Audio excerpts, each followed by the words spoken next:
할렐루야. 주님의 사랑과 은혜가 넘치는 복된 하루가 되길 예수님의 이름으로 간절히 축원합니다.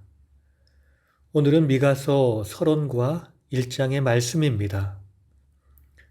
주전 8세기의 선지자들, 이때는 북이스라엘이 멸망할 즈음이었습니다.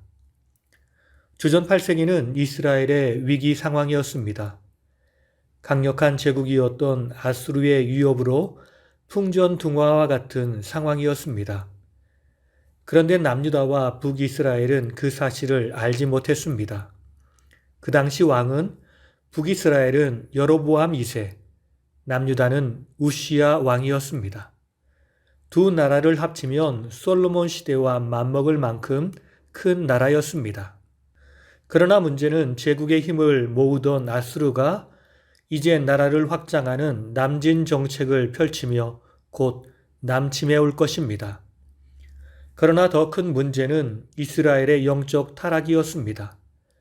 빈부의 격차가 심해지고 지도층의 타락은 말할 수 없을 지경이었고 하나님을 섬기기보다는 우상 숭배가 극에 달한 시기였습니다. 그때 하나님의 말씀을 전한 선지자가 아모스, 호세아, 이사야, 미가입니다. 아모스와 호세아 선지자는 북이스라엘에서 활동을 했고 이사야와 미가는 남유다에서 하나님의 말씀을 전했습니다. 아모스는 하나님의 정의와 공의가 무너진 세상은 반드시 하나님의 심판을 받는다고 강조합니다. 호세아는 아모스와 같이 강력한 어조로 말하는 것은 아니지만 우리의 잘못을 회개하고 여호와께 돌아가자고 권고합니다. 그런데도 북이스라엘은 하나님께 돌아오지 않아 아수르에 의해 멸망당합니다. 동시대에 활동했던 이사야와 미가는 북이스라엘의 멸망을 보고 이제 남유다도 곧 멸망할 것임을 선포합니다. 그러나 하나님께서 당신이 세우신 구속사를 이루기 위해서 무조건적인 은혜를 베풀어 주시어 이 땅에 사람을 남기시고 그 남은 자를 중심으로 선민이 회복될 것을 말씀합니다. 그리고 여호와 하나님께서 친히 기름 부어 세우신 한 특별한 종, 곧 메시아의 도래와 그 메시아를 중심으로 한 심판과 영원한 구원을 선포합니다. 이런 방식은 이사야와 미가서가 동일합니다. 그래서 사람들은 미가서를 작은 이사야서라고 부르기도 합니다. 두 번째는 미가서의 구조를 보겠습니다.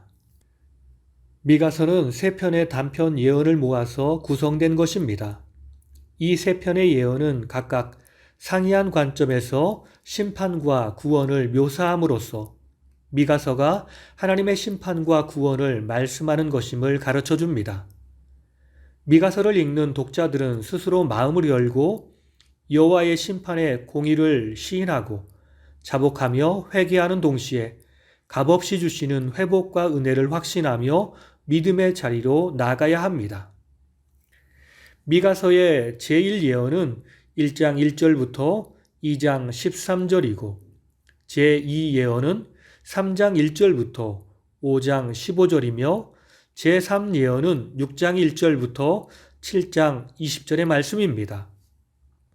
제1예언에서는 남북 이스라엘의 심판을 가장 포괄적이고도 직설적으로 설명합니다. 제2예언에서는 지도자들의 타락을 지적하고 책망하며 4장과 5장을 중심으로 메시아 왕국의 도래와 메시아의 도래를 반복으로 예언합니다. 제3예언에서는 여호와의 선민을 향한 심판의 정당성과 당위성을 강조하고 회개의 권면에 치중하고 있습니다. 이제 1장의 말씀입니다. 온몸으로 말씀을 전하는 미가. 1절은 미가를 소개합니다. 미가의 연대를 보면 요담, 아하스, 히스기야 시대입니다.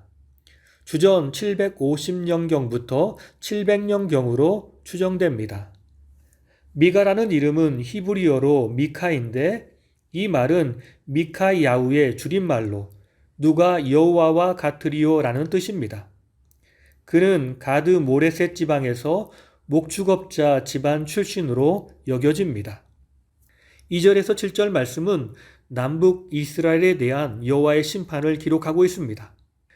여호와께서 심판하시기 위해서 성전에 서십니다. 왜냐하면 이스라엘의 죄악 때문이며 예루살렘의 죄악 때문입니다. 하나님이 사마리아를 심판하여 다 무너뜨리리라 말씀하십니다. 8절과 9절은 안타까운 심정으로 예언하는 미가를 보여주고 있습니다. 미가는 하나님의 심판을 예언하면서 너무나도 슬프고 안타깝기에 벌거벗은 몸으로 들깨처럼 애곡하고 타조처럼 애통했다고 합니다. 10절부터 16절의 말씀은 영광이 사라진 유다와 예루살렘을 기록하고 있습니다. 미가는 예루살렘의 상황을 이런 단어로 표현합니다. 티끌에 굴렀도다. 벗은 몸에 수치를 무릅쓰고 나가라. 의지할 곳이 없게 하리라. 고향과 작별하라. 이방의 적군이 너희의 소유자가 되리라. 이스라엘의 영광이 아둘람까지 이를 것이라. 이 말은 이스라엘이 피난하여 동굴에 숨을 것을 상징적으로 보여줍니다. 이처럼 하나님의 심판으로 말미암아 유다와 예루살렘은 힘들고 어려운 인생을 살게 될 것입니다. 오늘 말씀을 통해서 주시는 교훈은 첫째로 우리는 타락한 이 시대에 하나님의 심판을 예언하는 예언자로 서 있습니다. 우리가 살아가는 이 세상은 악한 세상입니다. 하나님의 말씀을 거부하는 세상입니다. 하나님이 그렇게 악한 세상 속에 하나님의 말씀을 전하는 사람으로 우리를 선택하셨습니다. 우리는 먼저 미가가 생각했던 것처럼 애통하는 마음으로 주의 말씀을 전해야 합니다. 죄로 말미암아 죽어가는 세상 사람들을 불쌍히 여기는 마음으로 서야 합니다. 이것이 바로 주님의 마음입니다. 주님이 우리를 살리기 위해 애통한 마음으로 최선을 다해 헌신하셨습니다. 그리고 많은 사람을 끌 수 있는 열정으로 복음을 전해야 합니다. 미가는 악한 세상에 하나님의 말씀을 전하며 특이한 행동을 보입니다. 발가벗은 몸으로 들깨처럼 소리 지르며 예언했습니다. 이것은 복음 전도자의 열정적인 모습입니다. 우리는 세상 사람들을 두려워해서는 안 됩니다. 하나님의 뜻을 전하는 일을 창피하게 생각해서도 안 됩니다. 그들이 듣든지 아니 듣든지 주의 말씀을 전할 책임이 우리에게 있습니다. 우리는 주의 말씀에 집중하며 용기를 가지고 열정적으로 주의 말씀을 외치며 살아야 합니다.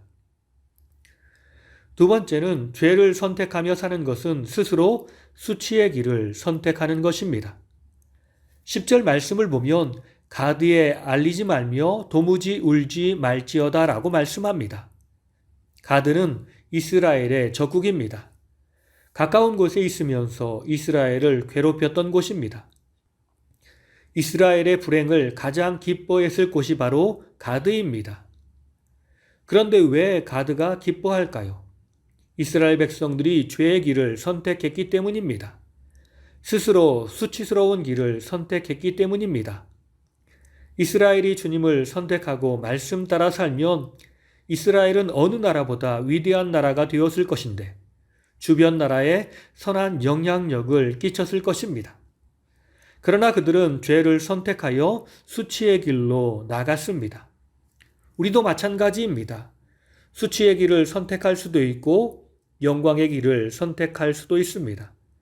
주의 말씀을 대하는 우리의 태도의 문제입니다. 우리는 주님을 진실로 사랑해서 주의 이름으로 승리하는 인생이 되어야 하겠습니다. 다 함께 기도하시겠습니다. 죄인된 우리를 항상 사랑으로 인도해 주시는 주님, 우리가 그 사랑 안에 거하며 주님 주신 행복을 누리며 살길 원합니다. 하나님을 알지 못해 죽어가는 사람들을 생각하며 애통한 마음을 갖길 원합니다. 남의 일이라고 그냥 흘려보내지 않게 하시고 나의 사랑하는 사람도 세상 길로 나아가 하나님의 심판을 받을 수 있음을 기억하며 항상 가족과 같이 사랑하는 마음으로 사람들을 대하여 주께 인도하는 삶을 살길 원합니다. 주님처럼 우리가 죽어가는 사람을 살리기 위해 열정을 다해 주의 복음을 전하는 삶을 살게 하옵소서. 요나처럼 복음을 전하지 않게 하시고 예수님처럼 복음을 전하며 살길 원합니다. 주여 우리에게 힘과 능력을 베풀어 주옵소서. 예수님의 이름으로 기도드립니다. 아멘.